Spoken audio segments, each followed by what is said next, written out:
Well, we are going to be starting a series today, and we're going to be in the Gospel of John. So if you would turn to John chapter 6, that's where we're going to be today. But before we get into that, I want to introduce you to someone who goes to our church. His name is Joe. His full name is Joseph Ma, and he has been attending our church for quite some time, longer than I have. But I want to tell you a few things about him.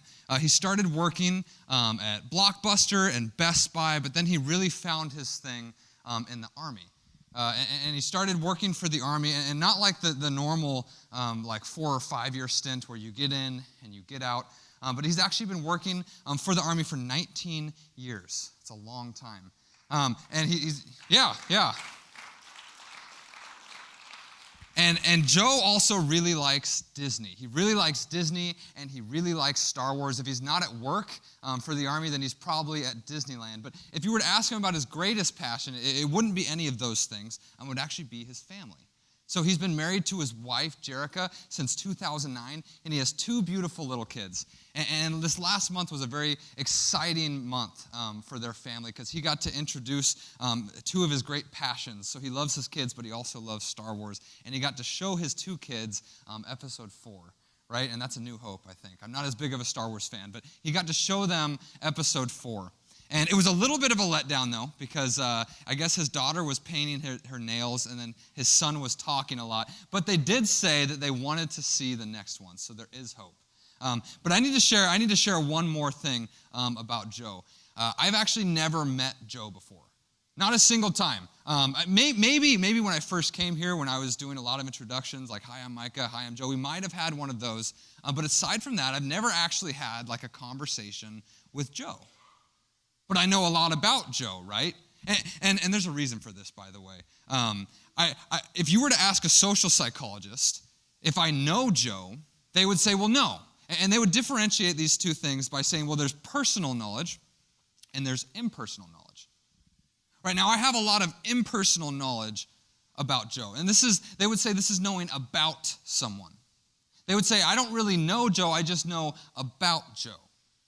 And so you can read all about someone, you could learn all about something, but without spending that time with that person, talking about what his greatest passions are, what his fears are about the future, what sets his heart on fire, what gets him excited. Because I haven't had those conversations with him, because I've never had a conversation with him, I don't really know him, I just know about him. And these are 2 very different things. Everything I know about Joe, I got from 10 minutes scrolling through Facebook. Now, most of our knowledge, most of our relationships is actually what social psychologists call these impersonal relationships, where we know a lot about the people we see. We could recognize them. You might know where they work, but you don't really know them, right? Many of our coworkers, many people that maybe you went to school with, and maybe they're even family members, like cousins, where you're like, oh yeah, I know their name, I know where they work, maybe. But we don't really know a lot of the people that we see. Having personal knowledge is much deeper. You have personal knowledge with the people you live with, hopefully.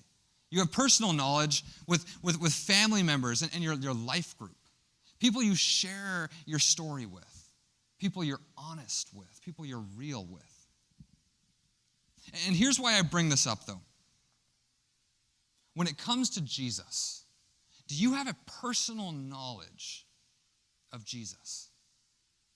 It's really easy to have an impersonal knowledge of Jesus, right? It's really easy to read about Jesus and to hear about Jesus. A lot of people talk about Jesus. But to really know Jesus, not from what someone told you or from what you saw in a movie or from what someone said from the pulpit, but to know him because you encountered him, because you've interacted with him, because you've talked with him. He showed you something about himself.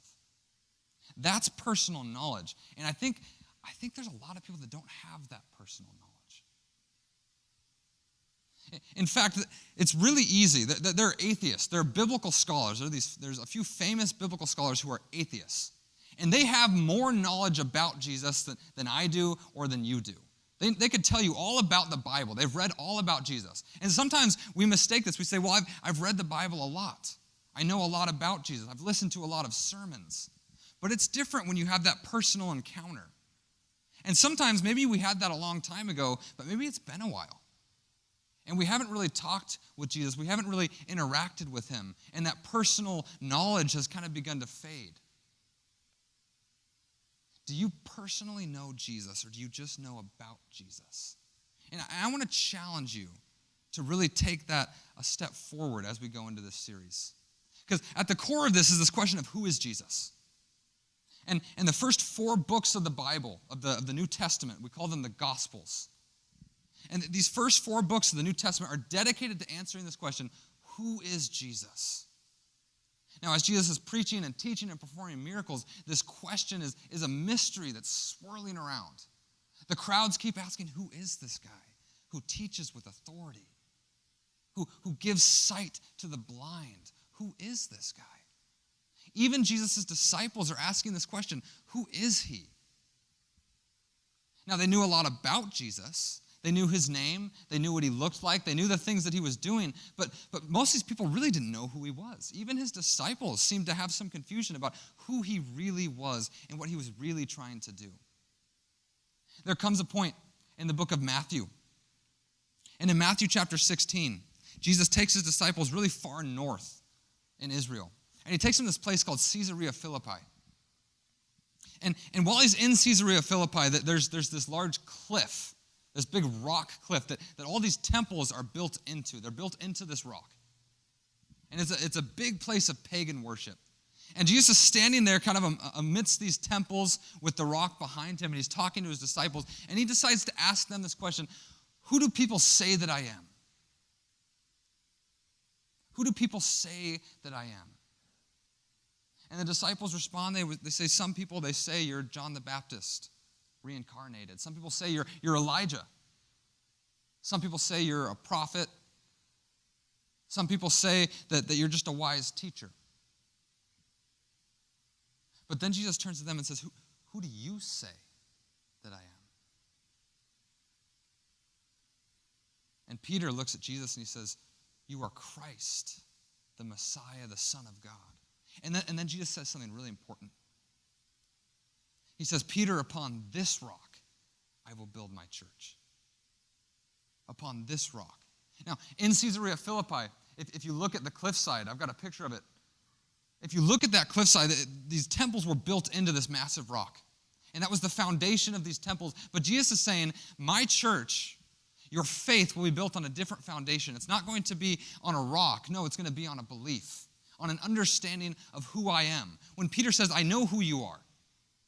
You're the Messiah. You're Christ. Jesus says, that's the rock that I will build my church on. Having an understanding of who Jesus is vitally important. It is the foundation of our faith. That is what our church is built on, truly understanding who Jesus is. But who Jesus is one of the greatest mysteries. Even Jesus himself seems to make it hard for people to understand this as he teaches in parables. To truly understand who he is so important for us. Because that's what makes us different from the other religions. See, something like Islam or Mormonism, they believe in the God that created the universe. Right? They would say they believe in the same God as us. The God who created the universe, the God who created us, the God who will judge us. But they have a different view of Jesus.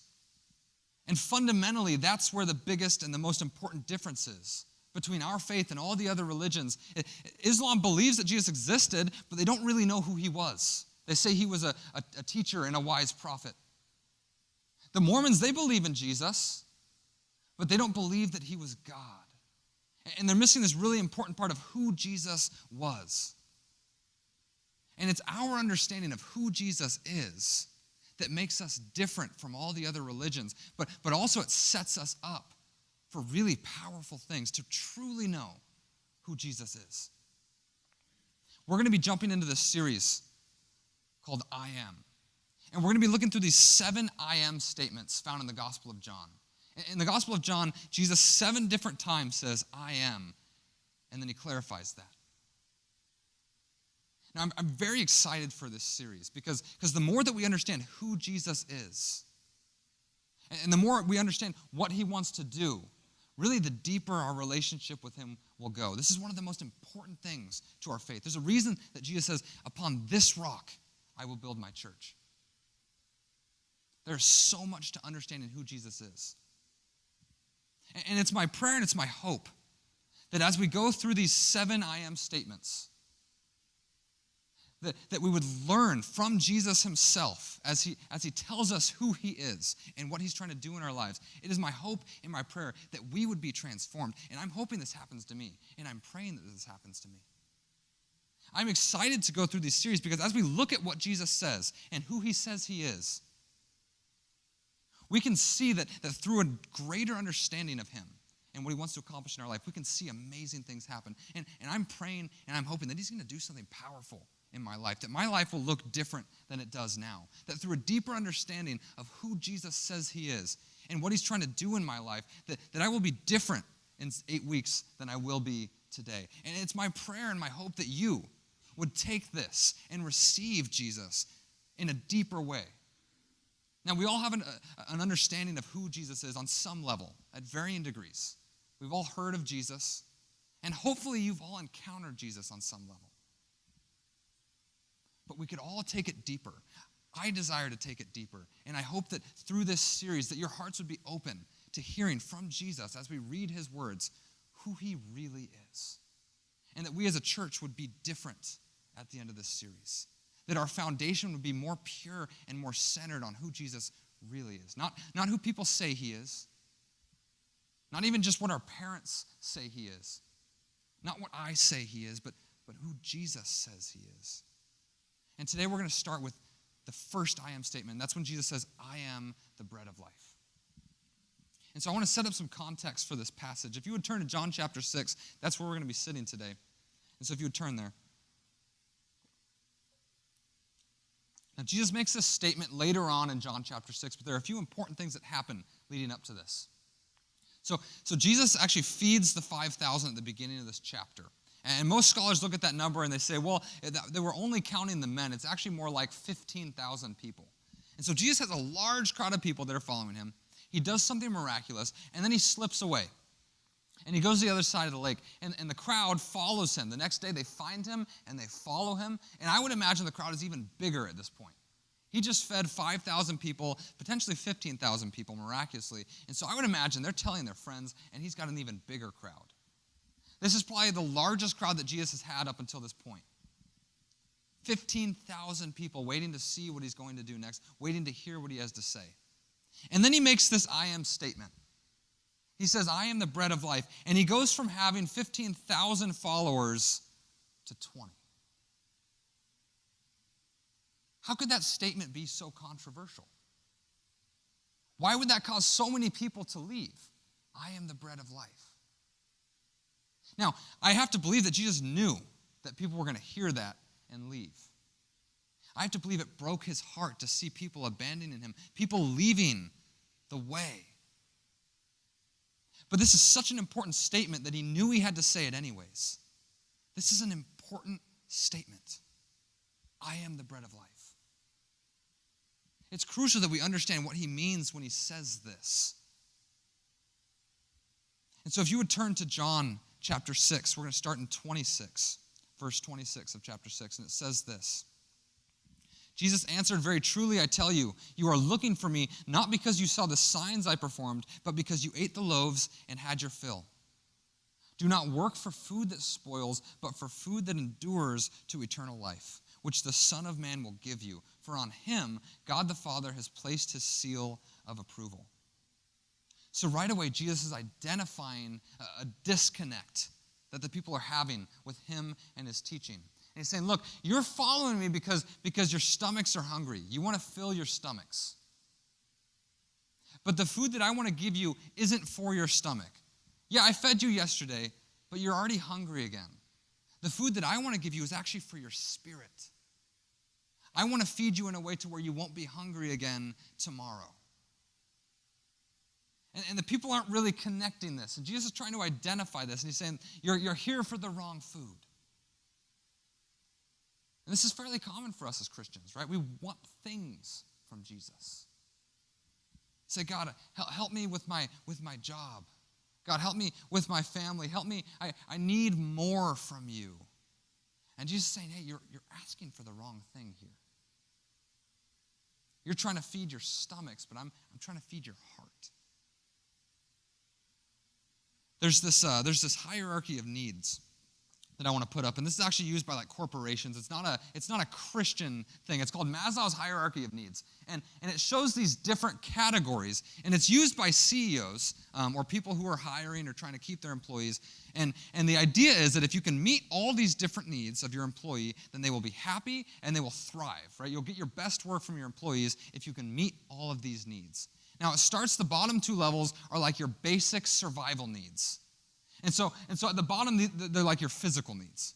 And so your body needs food, your body needs rest, your body needs shelter, and then it gets a little higher and it talks about safety. But these are really tangible, and they're actually fairly easy to meet, right? In fact, if an employer gives you a paycheck, then you can meet those needs, right? You can buy food, you can pay for rent, and you can basically cover your survival needs. Now, these needs, they manifest in a hunger. Right now, physically, your body will tell you when you need food, right? Your stomach will growl or you'll feel hungry. Your body will also tell you when it's hungering for rest. You'll feel tired. Now, these needs are fairly easy to meet, right? When you're tired, sleep. When you're hungry, eat. And it's pretty straightforward. It's very concrete. These needs are easy to meet, and they're easy to identify. But then as you go higher on this chart, you begin to get into more emotional and even spiritual needs, right? Needs for relationships, need to belong somewhere. At the top of this, they have this thing called self-actualization. And that's this idea, and again, this is a secular chart, but I love how it gets into a spiritual truth. It's this idea that you have a gift or you have an ability or a talent that you long to use. So like if you're an artist, then you have to be creating. And if you're not creating in your place of work, but you're a creative person, then you're going to be missing something. Or if you're a leader and you're not leading people, then you're going to feel like you're missing something. This is a need. And so just like the physical needs manifest themselves in this hunger and this longing, our emotional and our spiritual needs also manifest themselves in a hunger and a longing, but it's much harder to identify. In fact, oftentimes, it's really difficult to identify. People will just call them something like a midlife crisis, right? Where you have all the stuff, but there's something missing, right? You have this longing, you have this hunger in you, and it's not like a physical hunger, and it's not like I just need more sleep or I need more food. It's like this spiritual hunger. And your body and your spirit is telling you, I need something more. I'm lacking. But it's harder to feed that. And so what do people often do? Well, they go back to the physical and they say, well, I'll just get more stuff. Right? I'm having a midlife crisis. I'll just buy a motorcycle. I'll just get a house at the lake. And we have this longing inside of us, and we try and feed it with the physical, but it's never going to work. There's this hunger in us. Our spirit is hungry for more. And we will always be missing something unless we turn to the right source. There will always be a hole inside of us unless we go to the right place for the right kind of food and sustenance. I was just talking to this guy, and I'm in a place in my life right now where I'm really excited at some point about the idea of a house. Now, living in California, that may never happen. But the idea of a house is like, wow, that's like the next step for me. And my wife and I were like, man, if we could just get there, then we'll be good. Like, we'll be happy. That's the last thing we need. And I was talking to a guy, though, and he has a nice house. And he's got a nice house, and he's got his family, and basically everything that me and my wife are like looking at, like, okay, this is where we'll like find our happiness, right? This is what we're aiming for, and this is where we'll be good. He has all that stuff and more. And I was talking to him, and he's like, yeah, I really want to buy a business. I really want to buy this business. And I remember as he's sharing this, I kept thinking, like, I wonder why he wants to do that. Because he's got a really good paying job. He's got 2 really nice cars for him and his wife. He's got a really nice house. And his family's really well set. And he has kids, and his kids all have a college fund. And so in my mind, I'm thinking, man, everything that you need, right, everything that I'm trying to aim for, like you've got, like what else? Why do you want more? And I remember I asked him, I said, why do you want to buy this business? Like you make good money at your job. Like your kids are provided for. Like you have a lot. Like why do you want more? So I was curious. And like he was thinking about it, he said, I don't know. I guess I'm just bored. I want something more. And I remember as he was sharing this, like it struck me. It's like, man, there's that hunger. And we have to be careful because we think, man, if I can just get here, then I'll be satisfied. If I can just get this, then this hunger and this longing inside of me will be satisfied. And the people are looking at Jesus and they're saying, God, just give us a little more and then we'll be happy. And Jesus is saying, what you're asking for will never satisfy you. What you're asking for will always leave you hungry. And he gets into this more. And I want to go to the next passage. So starting in 28. Then they asked him, what must we do to do the works God requires? Jesus answered, the work of God is this, to believe in the one that he has sent. So the people are starting to see, okay, you're offering us something more. You're offering us something better than bread. Okay, we want that. Give us this better bread. And then they ask, what do I have to do to get that? Right, and they're thinking in very earthly terms, right? Like input and output. I want something from you. What do you need from me? What works do I have to do to receive what you're promising me, what you're telling me I can work for? And Jesus say, no, you're still thinking about this wrong. You're still thinking so physically. You're still thinking about dollars per hour and all this stuff, and that my economy is different. God's economy is very different from our economy. He says, look, it's not about the work that you can do. This isn't an input and then an output thing. No, this is about faith. This isn't concrete. This isn't tangible. This is different. And they're still not getting it. And then he explains more about this bread and how it'll last until eternal life. And then they say this. In verse 34, they say, sir, always give us this bread. Jesus, you've sold me. I'm in. Give me this bread. You talk about a bread that will satisfy all my needs, all my hungers. Give me that bread. I want it. And then Jesus says this, and this is the I am statement, and this is what's so controversial. He says this. Then Jesus declared in 35, I am the bread of life. Whoever comes to me will never go hungry, and whoever believes in me will never be thirsty. They're saying, Jesus, give us the bread, and then Jesus' response is, I am the bread. The people say to Jesus, give us, I want it from you. Give it to me. And Jesus says, I am that thing that you want. They look at Jesus and they say, we want this thing that will satisfy all of our hungers, all of our needs. And the people know that there's something missing in their life. Right? They're very focused on the bread because their stomachs are growling. But after they eat that bread, they're still missing something, and they know it, and we all know this. We all feel this at times, this longing for something more, this hunger for something deeper. And they say, Jesus, give that to me. And then Jesus says, I am that thing. You want stuff from me, but you don't want me. And that's the hardest part. Because oftentimes we come to Jesus and we say, Jesus, this is what I want. I want you to give me peace. And we think that's a good thing to ask for. That's a pure motive. I want you to give me peace. But Jesus' response is, I am the peace. When I step into your life, when you walk in relationship with me, I am your peace. We say, God, give me direction. I'm not asking for money. I'm not asking for things. Give me direction. Tell me where to go. But Jesus' response is, I am your direction. Enter into relationship with me, and I will show you. And we want something written on a wall. We want him to tell us that, oh, go take this job. I'll open this door.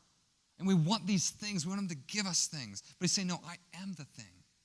Can you be satisfied with me? Or do you always want to keep asking for things? Give me more and give me more and give me more. And at the core of this is the idea that Jesus himself is enough. That Jesus is the bread of life. It's not the bread that he gives, it's the bread that he is for us. Jesus is the bread of life. And it's that foundation that we have to build our faith on. The foundation that he will satisfy us. That we don't need anything else. But that is hard to live by. It is hard to truly say and believe and mean it that I don't need anything else other than Jesus. Because there are a lot of other things that make me happy. There are a lot of other things that give me satisfaction, that meet these needs and these hungers that I perceive. It is hard to say Jesus is enough, and it's even harder to live on that. But to truly know Jesus on a personal level, going beyond the impersonal, to truly know him on a personal level, is to know that he is enough. And then to build your life on that foundation of him alone as the source of our satisfaction. There was a time in college when I really was wrestling with this. Throughout high school, I'd kind of built my life on a few different foundations. Now, I would tell you in high school that Jesus was everything and that Jesus was enough. But I got a lot of satisfaction and meaning from relationships with girlfriends that made me feel loved and that made me feel wanted and that really met some of my emotional needs. Right? If I had a good relationship, then I felt loved. And that was something that was very important to me. And I didn't really identify the weight of that at the time. And through high school, I dated a girl for a long time. But then I got to college, and then I was single for quite a while. And I was kind of dating here and there, but I never really found the one. And I was getting very lonely. And my soul had this need to be loved, to have a place where I could love someone and to be in a relationship. That was very important to me. I'd really built my life upon getting satisfaction from that. Now, this was a time when I could have turned to Jesus and said, okay, Jesus, I have this hole, I have this need, I have this yearning. Fill that for me. I know that you are enough. But that's not what I did. I told myself he was enough, but I went to go satisfy this hunger elsewhere. And so I kept looking. And I told myself, well, God wants me to have a wife, and there's a reason for this. And that's partially true. But God will often have us in times of want and in need because he's trying to show us that we don't actually need what we're looking for.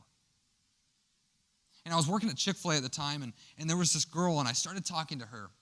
And it became really apparent very quickly that she was not a good person for me to be with. Her faith wasn't very serious. And after our first date, she made it clear that she wanted to get very physical very quickly. And that was something that I knew that I didn't want. And I knew it was wrong. I knew it was wrong for me to do that. So I went home, and I had to make a decision. Was I going to continue with this girl or not? And she really met this need, though, where I could feel like, oh, she likes me, and I like her, and that felt good. And so I decided, you know what, like, God, I know you probably don't want me in this relationship. I know that she's not going to be the one, but I'm happy when I'm hanging out with her, and she makes me feel like I have a place that I belong, and so I'm going to date her. And I thank God that my parents raised me in a way to where I knew that I wasn't going to have sex before marriage. And really, like the parenting, I need to know exactly how they did this because I'm going to do this with my parents. But the way they parented me, that is the only reason. By their good parenting and the grace of God, that is the only reason I didn't have sex before marriage. But with this girl, everything else was on the table. And she put me in a place where I was sinning, and I was choosing sin. And this was the first time in my life where I was habitually walking away from God. See, I had plenty of sin in my life where it was like, oops, I messed up. God, forgive me. But this was the first time in my life where I was actively choosing to walk away from what God wanted for me. And I knew it. And I knew it, and I was saying, God, I know, but I feel good in this relationship. I'm happy with her. I'm not lonely. And this went on for about a month. And I would go and I would sit in church, and I would feel nothing. Like usually when you want to engage in worship, you can experience the presence of God. But I remember sitting there, and all I felt was God saying, come back. Come back to me. Every Sunday I would sit there, and I knew I was in the wrong. And I was putting this barrier between me and God. And I remember I got to this point when I was on campus at my school. And it just hit a breaking point, and I realized I need to stop. I need to end this relationship. And so I called one of my pastors, and I kind of explained where I was at, and I said, I don't know what to do. And he kind of helped me, and he talked me through it, and ultimately said, you just need to do it now. And so it was really challenging, and it wasn't even immediate.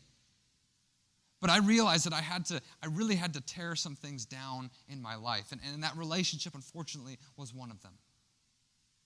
I had built a few things on the wrong foundation, on a foundation that didn't say Jesus is enough. I wanted other things. I wanted more. I believed Jesus could satisfy all my needs, but I was going to other places. And this is the hard part. It's really easy for us to allow other things into our foundation. We say, Jesus, you are the rock upon which I build my life, but then these other things sneak in, and we start building houses on these other foundations. So I'm going to invite the band up as we close, but I want to encourage you. I want to do an exercise together during this next song. We have a prayer wall back there, and you can write on the cards. It's really easy for things to sneak into our lives. And it's really easy for us to set up these other foundations where we say, God, you're enough, but I need this. God, I really need to make sure that I'm at this place financially. And so I want to serve you, but this is also very important.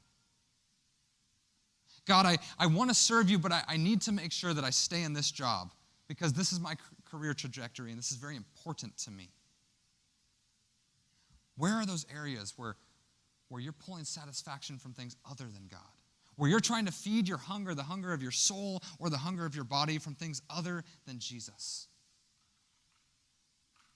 And you usually don't have to think very hard because God will make those things very clear to you. And here's my encouragement to you during this song. At any point during this next song, I would encourage you to go back and grab one of those cards and write that down. Maybe you write a prayer saying, God, help me. I need to stop doing this. God, help me. I need to stop putting my trust here. But I want to encourage you to take some time to pray. Allow God to move in your life. And then write that down and leave it at the cross. You can stick it in the little slat in the wall back there. And let this be the first step of many as we take this series to continue to get closer to God, to find out who he really is and what he wants to do in our lives. Would you pray with me? God, we pray, move.